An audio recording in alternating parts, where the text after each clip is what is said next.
আজ আবার একটা অসাধারণ ম্যাচ দেখলাম, মোহনবাগান এফসি গোয়ার। আজকে যেন একটা মানে ফাইনালের ম্যাচ ছিল আর কি। মানে মনে হলো যেন এখন একটা ফাইনাল ম্যাচ হচ্ছে, যদিও মোহনবাগান আইএসএল শিল্ড আগেই চ্যাম্পিয়ন হয়ে গেছিল। তো কিন্তু তবুও মনে হচ্ছিল যেন আজকের ম্যাচটা একটা ফাইনাল ম্যাচ, যে মোহনবাগানের খেলায় সেই তাগিদটা ছিল যে আজকে ম্যাচটা জিতেই আমরা কিন্তু লিগ শিল্ডটা নেবো। তো এই জন্যই মোহনবাগানের খেলাতে আজকে সেই তাগিদটা ছিল। মানে কখনোই মনে হয়নি মোহনবাগানের খেলা দেখে যে এই টিমটা অলরেডি চ্যাম্পিয়ন হয়ে গেছে। মানে আহ, মনে হচ্ছিল সবসময় যে এটা একটা ফাইনাল ম্যাচ, আজকের ম্যাচটা না জিতলে যেন লিগ সেলটা যে হবে না। কিন্তু মোহনবাগান সেইটা মানে সেইভাবেই খেলেছে যে আমরা জিতেই, মনে এই তাগিদটা ছিল যে আমরা মানে লাস্ট ম্যাচটা আমরা জিতেই আই লিগ, এই আইএসএল শিল্ড লিগটা আমরা নেবো। তো যাই হোক, তো মোহনবাগান মোহনবাগানের মতোই খেলেছে।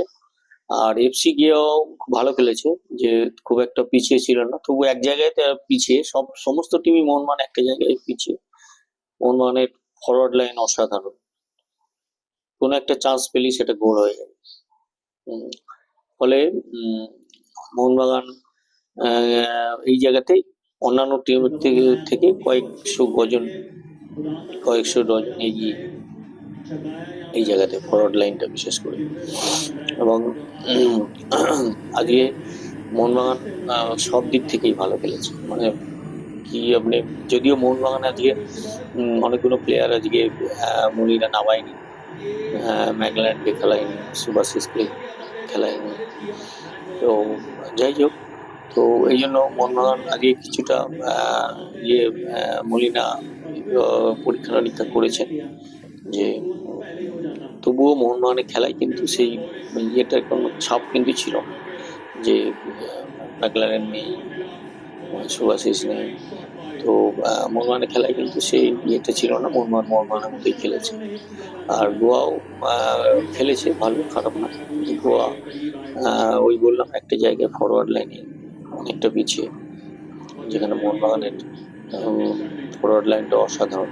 স্টুয়ার্ট রয়েছে, তিমি রয়েছে, তারপরে দু সাইড দিয়ে তো আছেই মনবীর, লিস্টন, মাঝে মাঝে আপুইয়া। তো যাই হোক, মোহনবাগানের মতো খেলেছে, এবং পরপর 2 বছর আইএসএল শিল্ড লিগ জিতল। তো এটা কিন্তু আইএসএল এর ইতিহাসে কোনো টিম পারেনি পরপর 2বার ব্যাক টু ব্যাক। এবং মোহনবাগান এবছর অনেকগুলো রেকর্ড করেছে, সেটা হচ্ছে যে তারা সব থেকে বেশি ক্লিন সিট জিতেছে পরপর, মনে হয় 14টা ম্যাচ মনে হয় ক্লিন সিট হলো। সেটা কিন্তু একটা বিশাল ব্যাপার। এবং গোল ডিফারেন্স, আপনি গোল ডিফারেন্সটাও দেখুন, গোল ডিফারেন্সটা কিন্তু অনেক অন্যান্যদের ধারে কাছেই। মোহনবাগান যা গোল করেছে আর যা খেয়েছে, তার যে গোল ডিফারেন্স ধারে কাছে নেই, মোহনবাগানের ধারে কাছে কোনো টিম। তাহলে অতএব বোঝাই যাচ্ছে যে মোহনবাগান ধারে বারে অন্যান্য টিমগুলোর থেকে অনেকটাই এগিয়ে। এবং মোহনবাগান ভারত সেরা হলো, এইবার এশিয়ার সেরা হওয়ার লড়াই। তো মোহনবাগান আর এফসি লিগে খেলতে যাচ্ছে, তো এশিয়ার সেরা হওয়ার লড়াইয়ে যাচ্ছে। তো অন্যান্য বারও থেকে তুলনায় এবারের দলটা কিন্তু ধারে ভারে অনেকটাই এগিয়ে। আমার মনে হয় এফসি লিগে যে সমস্ত টিম থাকবে তাদের সাথে মোহনবাগান সমানভাবে পাল্লা দেবে। এবং যদিও লড়াইটা কঠিন, আইএসএল এর থেকেও কঠিন লড়াই, সেই লড়াইতেও আমার মনে হয় যে মোহনবাগান যা খেলছে এই পারফরমেন্স যদি থাকে, তাহলে আমার মনে হয় সেখানেও মোহনবাগান একটা ভালো রেজাল্ট করতে পারবে। তো যাই হোক, সেটা আশা করব মোহনবাগান ভারতবর্ষের নাম উজ্জ্বল করবে এএফসি কাপে খেলে, এবং আশা করি আমরা ভালো জায়গায় এএফসি কাপে শেষ করতে পারবো। তো মোহনবাগান আজকে যে খেলাটা খেলেছে সবাই খুব আনন্দিত আজকে, মানে প্রত্যেকেরই আজকে ভালো লেগেছে খেলাটা। এইটা আজকে একটা চ্যালেঞ্জ ছিল মোহনবাগানের কাছে যে আহ, যে যেহেতু চ্যাম্পিয়ন হয়ে গেছে সেই জন্য প্লেয়ারের মধ্যে একটা মোটিভেশনের একটা ইয়ে ছিল যে চ্যালেঞ্জ ছিল যে যেহেতু এটা আলসেমি ভাব এসে যায় যেহেতু চ্যাম্পিয়ন হয়ে গেছে, কিন্তু মোহনবাগানের মধ্যে মলিনা সেইটা কিন্তু আসতে দেয়নি। এইটা একটা বিশাল ব্যাপার যে আমরা জিতে গেছি, চ্যাম্পিয়ন হয়ে গেছি, অতএব আজকে হারলাম কি জিতলাম তাতে আমাদের চ্যাম্পিয়নশিপের কোনো চেঞ্জ হবে না, সেইটা কিন্তু মলিনা কোনো জায়গায় আসতে দেয়নি প্লেয়ারদের মধ্যে। কিন্তু এইটা এইটা কিন্তু কোচের একটা মানে ভীষণ কৃতিত্ব যে প্লেয়ারদের ফোকাসটা ঠিক রাখে। আজকে ফোকাসটা ঠিক রেখে আজকে টিমটাকে চ্যাম্পিয়ন করেছে, তো এটা একটা বিশাল বড় ব্যাপার। তো যাই হোক, তো এই মোহনবাগানের কাছ থেকে আমি আশা করব যে অন্যান্য আমাদের যে টিম, বিশেষ করে বেঙ্গলের যে আরো দুটো টিম আছে তারা মোহনবাগানকে দেখে শিখুক, মোহনবাগানকে দেখে শিখুক, তারা লড়াইয়ের জায়গাতে আসুক, আর একটু আরো লড়াইয়ের জায়গাতে, কারণ আজকে কলকাতার দুটো দল, একটা মহামেডান তো শেষেই আছে আর ইস্ট বেঙ্গল 8 না 9 আছে। তো যাই হোক, এরা মোহনবাগানকে দেখে শিখুক। মানে আমি বলতে চাইছি কোনো অজুহাত নয় আজকে ইস্টবেঙ্গল ক্লাব আজকে অজুহাত দিচ্ছে যে রেফারি কিনে দিচ্ছে রেফারি, সেটা সেটা করলে কিন্তু এরা আসল কথা নিজেকে সান্ত্বনা দিচ্ছে। এই কথাগুলো বলে এরা নিজেদের সান্ত্বনা দিচ্ছে যে নিজেদের এই ইয়েটাকে, পরাজয়টাকে, পিছিয়ে থাকা থেকে সান্ত্বনা দিচ্ছে। সেইটা না দিকে সামনের দিক থেকে ভাবুক, সামনের দিকে পজিটিভ চিন্তা করুক যে আমাকে খেলতে হবে, ভালো খেলতে হবে, ভালো জিততে হবে। হ্যাঁ, কিন্তু সেইটা না করে এরা এটা উল্টো পাল্টা কথা বলে এই রেফারিকে বাদান্নতায় দিচ্ছে, এই দিচ্ছে, এতগুলো দল তো খেলছে, কেউ তো এরকম কথা বলছে না। আজকে 13-14টা টিম আজকে আইএসএল এ খেলছে। হ্যাঁ, সবাইকেই তো এরকম কেউ না কেউ আজকে রেফারি আজকে এই ম্যাচ খেলাচ্ছে, কালকে অন্য আর একটা ম্যাচ খেলাচ্ছে, এই রেফারি গুলোই তো খেলাচ্ছে। সবাই তো এরকম অজুহাত দিচ্ছে না। অতএব এই অজুহাত দিলে কিন্তু আর এগোতে পারবে না। অজুহাত দিলে এই যত অজুহাত দেবে ততই মানে ওই নিজেকেই সান্ত্বনা দেওয়া হবে, কিন্তু কাজের কাজ কিছু হবে না। কাজের কাজ কিছু হবে না, কাজের কাজ করতে গেলে স্ট্রেট ব্যাটে খেলতে হবে, সোজা ব্যাটে খেলতে হবে। যে আজকে আমি মানে কোনো ম্যাচ হারলাম থেকে কোথায় কোথায় আমি হারলাম, কোন কোন জায়গায় কোনো খুঁত রয়েছে, কোন কোন কোন জায়গায় আমার প্লেয়ার দরকার, কোন কোন জায়গায় আমার প্লেয়ারের খামতি রয়েছে, সেইগুলো আগে ঠিক করতে হবে।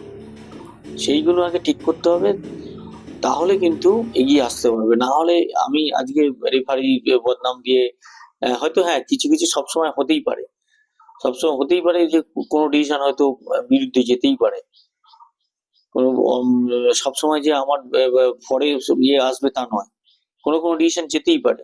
সেটা সব খেলাতেই হয়, ক্রিকেট বলুন, ফুটবল বলুন, সব খেলাতেই হয়। সেটাকে মেনে নিয়েই খেলতে হবে, সেটাকে মেনে নিয়েই আমাকে এগোতে হবে।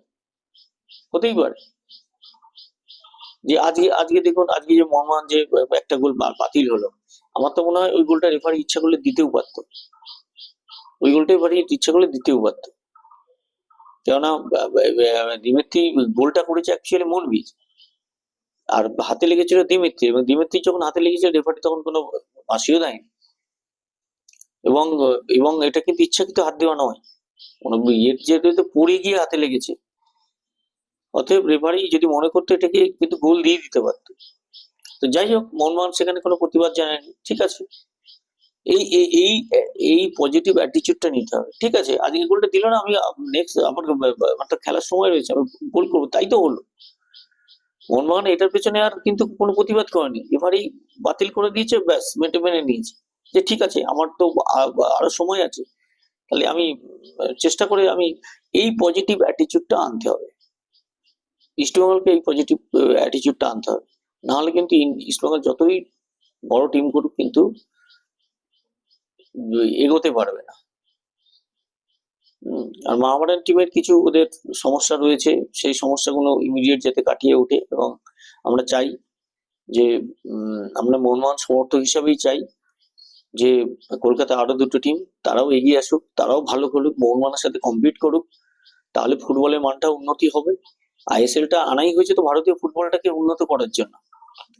এবং এটা ঠিক যে আজকে মানে আম, আগে আইএসএল এর আগে যে জায়গায় ফুটবলটা ছিল, এখন কিন্তু ফুটবলটা অনেকটা চেঞ্জ হয়েছে, অনেকটা পেশাদারিত্ব এসছে, অনেকটা প্রফেশনাল হয়েছে। এবং আগের খেলার থেকে এখনকার খেলা অনেক উন্নত হয়েছে। এখন আইএসএল এর একটা টিমের সাথে আরেকটা টিমের কিন্তু মানে ডিফারেন্স খুব সামান্য, ডিফারেন্স খুব সামান্য, 19-20। কিন্তু মোহনবাগানের সাথে অন্য টিমের 18-20, 19-20 না, মোহনবাগানের থেকে অন্য টিমের 18-20। এই জন্যই মোহনবাগান এগিয়ে, এই জন্যই মোহনবাগান আজকে সব থেকে বেশি 56 পয়েন্ট নিয়ে আজকে আইএসএল চ্যাম্পিয়ন হলো। আইএসএল এর ইতিহাসে এটা মানে একটা রেকর্ড। তো সেই জন্যই বলছি যে ইস্ট বেঙ্গলকেও পজিটিভ অ্যাটিটিউড নিয়ে খেলতে হবে, তাহলেই কিন্তু আইএসএল এ ভালো ফল করতে পারবে। যাই হোক, জয় মোহনবাগান। মোহনবাগান ভালো খেলেছে। মোহনবাগান সমস্ত প্লেয়ারদের অসংখ্য ধন্যবাদ। সমস্ত মোহনবাগান জনতা ছিল মোহনবাগান টিমের সঙ্গে। তো আজকে এই পর্যন্ত।